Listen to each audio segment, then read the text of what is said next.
CPM Palakkad ജില്ലാ നേതൃത്വത്തിനെതിരെ പരസ്യയുദ്ധം പ്രഖ്യാപിച്ച് വിമത കൺവെൻഷൻ ഉദ്ഘാടനം ചെയ്ത മുൻ MLA PK ശശിയെ പാർട്ടിയുടെ പ്രാഥമിക അംഗത്വത്തിൽ നിന്ന് പുറത്താക്കി.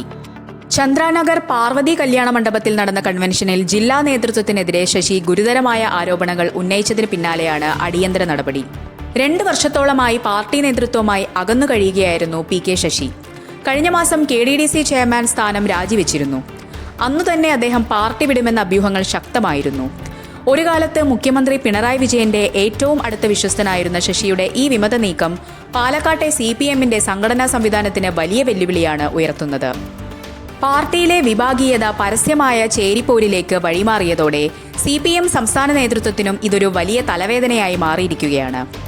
1000-ലേറെ പ്രവർത്തകർ പങ്കെടുത്ത കൺവെൻഷനിൽ മുദ്രാവാക്യം വിളികളോടെയാണ് ശശിയെ വേദിയിലേക്ക് സ്വീകരിച്ചത്. ജില്ലാ സെക്രട്ടറി EN സുരേഷ് ബാബുവിനെതിരെ അതിരൂക്ഷമായ ഭാഷയിലാണ് അദ്ദേഹം പ്രതികരിച്ചത്. സെക്രട്ടറി സ്പിരിറ്റ് കച്ചവടക്കാരൻ. ഇമ്പിച്ചി ബാവയെ പോലുള്ള മഹാരഥന്മാർ ഇരുന്ന ജില്ലാ സെക്രട്ടറിയുടെ കസേരയിലാണ് ഇപ്പോൾ ഒരു സ്പിരിറ്റ് കച്ചവടക്കാരൻ ഇരിക്കുന്നത്. ഉത്തരവാദിത്തപ്പെട്ട പാർട്ടി സ്ഥാനത്തിരിക്കുന്ന ഇയാൾ സ്പിരിറ്റ് കേസിൽ 1-ാം പ്രതിയാണെന്ന് ശശി ആരോപിച്ചു. പാലക്കാട് ജില്ലയിൽ ലോക്കൽ സെക്രട്ടറി പോലും കള്ളുകുടിച്ചിരിക്കുമ്പോൾ തീരുമാനിക്കുന്ന അവസ്ഥയിലേക്ക് പാർട്ടി ദുരവസ്ഥയിലേക്കെത്തി. പാർട്ടിയിൽ മുമ്പെങ്ങുമില്ലാത്ത രീതിയിലുള്ള പണപ്പിരിവും അഴിമതിയുമാണ് നടക്കുന്നത്. അധികാരം ഉപയോഗിച്ച് എന്തെല്ലാം തോന്നിവാസങ്ങളാണ് ജില്ലയിൽ ചെയ്തു കൂട്ടിയത്. അനീതിക്കെതിരെ ശബ്ദിച്ചവർ പുറത്ത്. അധാർമികതയെ ചോദ്യം ചെയ്തതിന്റെ പേരിലാണ് പലരെയും ജോലിയിൽ നിന്ന് പിരിച്ചുവിടുകയും തരം താഴ്ത്തുകയും ചെയ്തത്. സുരേഷ് ബാബുവാണ് സെക്രട്ടറി സ്ഥാനത്തെങ്കിൽ താൻ പാർട്ടിയിൽ തുടരാനില്ലെന്നും ശശി വ്യക്തമാക്കി. PK ശശിയുടെ ആരോപണങ്ങൾ തള്ളി ജില്ലാ സെക്രട്ടറി EN സുരേഷ് ബാബു രംഗത്തെത്തി.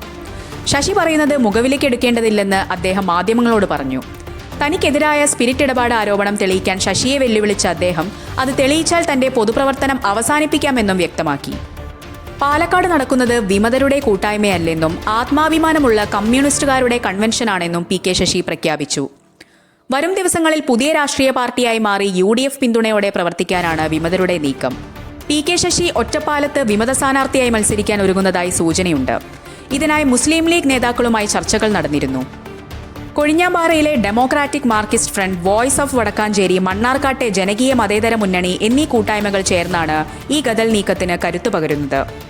മുൻ ഏരിയ സെക്രട്ടറിമാരും കൺവെൻഷന്റെ ഭാഗമായി 7 ജില്ലാ കമ്മിറ്റി അംഗങ്ങളടക്കമുള്ള നേതാക്കൾ തനിക്കൊപ്പമുണ്ടെന്ന് ശശി അവകാശപ്പെട്ടു. നിലവിലെ ജില്ലാ കമ്മിറ്റിയിലുള്ള 5 പേർ കൂടി വരും ദിവസങ്ങളിൽ വിമതർക്കൊപ്പം ചേരുമെന്ന് ഡെമോക്രാറ്റിക് മാർക്സിസ്റ്റ് ഫ്രണ്ട് നേതാവ് സതീഷും വ്യക്തമാക്കി.